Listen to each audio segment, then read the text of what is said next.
तो भाई देखो, फैंस में एक डिबेट चल रही है जो कि बहुत लंबी है, जो काफ़ी सालों से चल रही है कि इंडियन फुटबॉल टीम को इंडियन ओरिजिन के प्लेयर्स खिलाने चाहिए। इसके बिना इंडियन फुटबॉल आगे नहीं बढ़ सकता। ये एक डिबेट है, इस पे कई लोग इस पक्ष में आते हैं, कई लोग इसके विपक्ष में आते हैं कि नहीं, हमको जो है वो हमारे सिस्टम पे काम करना चाहिए, उससे हम लॉन्ग टर्म में अच्छा बढ़ेंगे। तो सबके अपनी अपनी ओपिनियंस हैं। अब देखिए, मैं इस टॉपिक का एंड करना चाहता हूँ मेरे चैनल पे एटलीस्ट, क्योंकि देखिए आपको ही पता है कि ये जो चीज़ हम बात कर रहे हैं, ये एक्चुअली में इसका ना तो सिर है ना पैर है, ये बस बात हवा में है। हालांकि मैं इससे पहले भी कई बार बोल चुका हूँ कि हम इसके ऊपर कुछ कर ही नहीं सकते। इसके लिए बहुत बड़ा मतलब कि लोकसभा में जो है इसके ऊपर डिबेट हो, उसमें फिर बहुत सारे एमपीज इसके सपोर्ट में आए और इतनी सारी चीज़ें होने के बाद मतलब इसमें सालों लग जाएंगे। तो वैसे ही 1955 में आए सिटीजनशिप एक्ट में भी अगर चेंजेस लाना है तो बहुत ज़्यादा टाइम लगेगा, ये ऐसा हलवा नहीं है। हालांकि इस पर भी मैं एएफएफ की कुछ गलतियां आपको आगे बताने वाला हूँ। तो आज मैं ये जो प्लेयर ऑफ इंडियन ओरिजिन वाली डिबेट है, इसका मैं आपके दिमाग में भी जो बहुत ज़्यादा स्ट्रेस आप ले रहे हैं उसको मैं बिल्कुल चाहूँगा कि आप भी बंद करें, और क्यों करें उसके पीछे मैं आपको इस वीडियो में आगे बताने वाला हूँ। तो देखिए, सबसे पहला क्वेश्चन आपका आता है कि इंडियन ओरिजिन प्लेयर्स कौन कौन से, उनके ऊपर वीडियोस बनाओ। तो इसके ऊपर मैं वीडियो ऑलरेडी बना चुका हूं, जो मैंने कमेंट सेक्शन में लिंक डाल दी, अगर आपकी इच्छा हो तो आप उसको देख सकते हैं। अब सवाल यह आता है कि इंडियन ओरिजिन के प्लेयर्स को इंडिया क्यों नहीं खिला सकता। तो जो कि मैंने आपको बताया कि 1955 में सिटीजनशिप एक्ट आया था, जिसमें कि इंडिया ने ड्यूअल सिटीजनशिप से साफ मना किया था कि हम किसी भी इंसान को दोहरी नागरिकता नहीं देंगे, या तो वो बाहर का रहेगा या इंडिया का रहेगा, लेकिन दोनों जगह का नहीं रह सकता। तो क्या अभी तक इस एक्ट को किसी ने चैलेंज किया है? तो इसका मैं जवाब दूंगा हाँ। 2008 के टाइम में कर्म कुमार नाम के स्क्वैश प्लेयर थे, जिनके पास ब्रिटिश पासपोर्ट था और वो इंडिया में ही रहते थे, और वो एक स्क्वैश प्लेयर थे और काफ़ी शानदार प्लेयर थे, इंटरनेशनली इंडिया को बहुत अच्छे अच्छे टूर्नामेंट्स में रिप्रेजेंट करने लायक। तो उन्होंने हाई कोर्ट में चैलेंज किया था कि मुझे इंडियन टीम से खेलने दिया जाए, लेकिन कोर्ट तो चलता है प्रूफ पे और जो रूल्स है उनके ऊपर। तो उन्होंने तो वहाँ पर साफ डिनाई कर दिया कि 1955 में बना सिटीजनशिप एक्ट ये परमिशन नहीं देता है कि हम ड्यूअल सिटीजनशिप दें। अब एक और सवाल आता है कि अगर कोई प्लेयर अगर लेना भी चाहे यहाँ का पासपोर्ट, तो कितना इजी या टफ है। तो ये प्रोसेस भी इतनी इजी नहीं है। सबसे पहले तो उसको ओसीआई कार्ड के लिए अप्लाई करना पड़ेगा, और उस रजिस्ट्रेशन के बाद उसको 5 साल वेट करना पड़ेगा और 1 साल इंडिया में रहना पड़ेगा। उसके बाद उसको परमानेंटली इंडियन पासपोर्ट मिलेगा।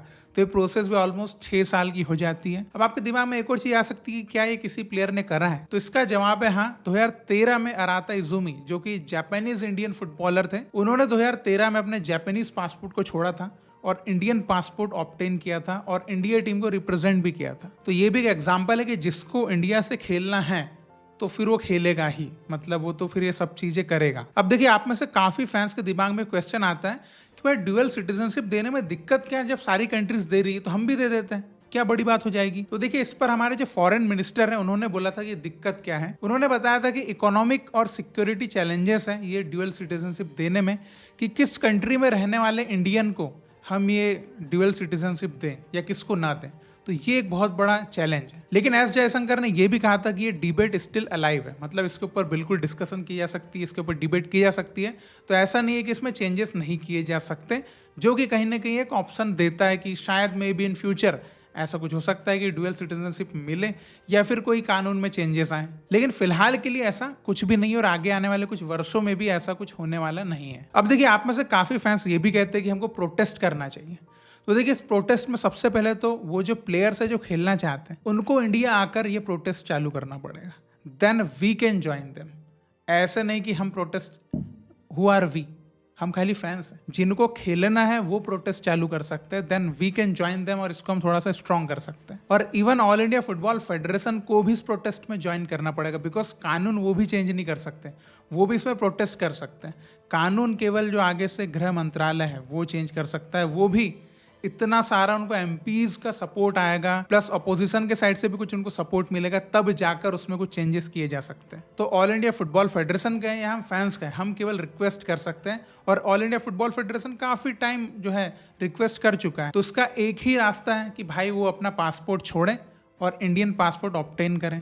ये एक सिंपल सा रास्ता है और आखिरी रास्ता है फिलहाल। तो एक तरफ तो ये प्लेयर्स कहते हैं कि हम इंडिया टीम से खेलना भी चाहते हैं, बट फिर वो ड्यूअल सिटीजनशिप भी चाहते हैं। तो ये तो एक तरीके से इस तरह हो गया कि आप अपने पार्टनर से प्यार तो करते हैं, बट उसको ये कह रहे कि मैं साथ नहीं रह सकता, बस प्यार है लेकिन साथ नहीं रहूँगा, तो ये तो फिर प्यार भी नहीं हुआ, क्योंकि भाई प्यार तो एक से होगा, दो लोगों के साथ एक साथ कैसे प्यार होगा। और वैसे ही ड्यूअल सिटीजनशिप है कि एक साथ दो जगह की नागरिकता। अब भले अदर कंट्रीज को इससे प्रॉब्लम नहीं है, बट अगर इंडिया को प्रॉब्लम है या इंडियन कानून ऐसा है तो आपको उसको मानना पड़ेगा, आपको आपका पासपोर्ट छोड़ के इस पासपोर्ट को लेना पड़ेगा। अब इसमें कई जो फॉरेन प्लेयर्स हैं इनका ये टेक होता है कि अगर हमने हमारी यहाँ की सिटीजनशिप छोड़ दी और इंडिया के ले ली तो हम इस कंट्री में खेल नहीं पाएंगे, बड़ी लीग में खेल नहीं पाएंगे, क्योंकि हमको यहाँ पर रैंक की वजह से अलाउ नहीं करेंगे। तो देखिए इंग्लैंड में केवल जीबी क्राइटेरिया वाला जो रूल है जिसमें आपको डिफरेंट पॉइंट्स कंप्लीट करके उनकी एलिजिबिलिटी को फुलफिल करना पड़ता है, तो वो केवल वहाँ पे है।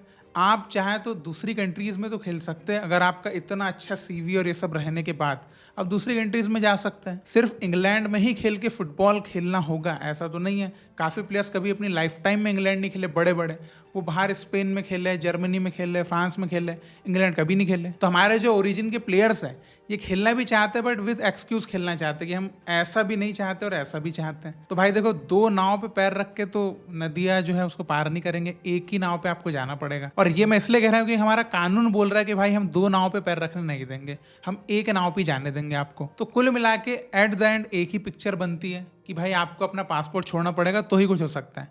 तो इसके ऊपर मैं कितनी डिबेट कर लूँ, आप कितनी डिबेट कर ले, आप कितने ट्वीट कर ले, इससे कोई फायदा नहीं है। लेकिन अगर आपको लगता है कि फायदा है तो आप बिल्कुल कंटिन्यू कर सकते हैं, मुझे कोई इशू नहीं है। और देखिए मैं यहाँ पर कोई नेगेटिविटी नहीं क्रिएट कर रहा हूँ कि ये प्लेयर्स नहीं आ सकते, ऐसा कुछ नहीं हो सकता।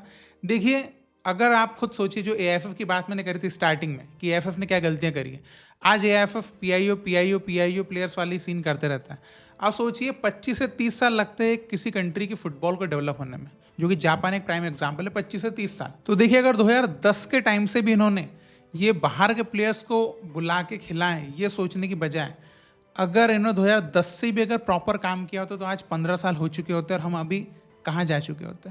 ठीक है, तो आप इस पर फोकस करो कि हम मिस कहाँ कर रहे हैं। तो जो मेन पिक्चर है ना, उससे बाहर भाग जाते हैं कि 15 साल वेस्ट कर दी, आज भी हम वहीं पे हैं। और आज भी मैं ये चीज़ बोल रहा हूँ कि आज से 25-30 साल बाद यही सेम चीज़ मेरे को ना बोलना पड़े। आज भी सही से काम चालू कर दिया ना, आज 2025 में, तो आज से 20 साल बाद भले आप ये भी चीज़ बोल सकते कि भाई 25 साल बाद तो क्या करूँगा मैं ये सब चीज़ देख के, मुझे अभी चाहिए, अभी मेरे को इंडिया को वर्ल्ड कप में देखना है। तो भाई काम तो आज से ही चालू करना पड़ेगा और तभी आप स्लोली प्रोग्रेस देखोगे और 10 साल में कुछ आप डिफरेंट चीज़ देखोगे और उसके बाद और 10 साल में और नया चेंज देखोगे। तो सीन तो ऐसे ही है और ऐसे ही ये प्रोग्रेस मिलेगी इंडियन फुटबॉल को, जो कि लॉन्ग टर्म रहेगी। फिर कभी भी इंडियन फुटबॉल नीचे नहीं गिरेगा, वो एकदम ऊपर ही ऊपर जाएगा। जैसे फॉर एग्जांपल हम उज्बेकिस्तान को देख सकते हैं। तो अगर मेरी बात उस भाई किसी को दुख पहुंचा हो और ऐसा लगा हो किसी को कि नहीं मैं गलत बोल रहा हूँ और हम जो बाहर के प्लेयर्स हैं हमारे ओरिजिन वाले, उनको बिल्कुल खिला सकते हैं और कानून भी हम चेंज करवा देंगे, तो बहुत अच्छी बात है। और आप कैसे ये सब चीज़ कर सकते हैं ज़रूर आप कमेंट में लिख के मुझे बताइएगा, ताकि अगर वो बहुत सही बात होगी तो हम इस चीज़ के ऊपर डिस्कस आगे कर सकते हैं। बाकी ये जो ओरिजिन वाले प्लेयर्स है और ये जितनी भी डिबेट है उसके ऊपर मेरा आखिरी वीडियो में कह सकता हूँ, जब तक इसके ऊपर मुझे कोई प्रॉपर ऐसा कोई सिग्नल न मिले कि नहीं अब ये सच में हो सकता है या पॉसिबल, मैं तभी इसके ऊपर बात करना चाहूँगा, बिकॉज तब तक ये नॉनसेंस है। So for more discussions you can subscribe the channel. हम फिर मिलेंगे, बाय बाय।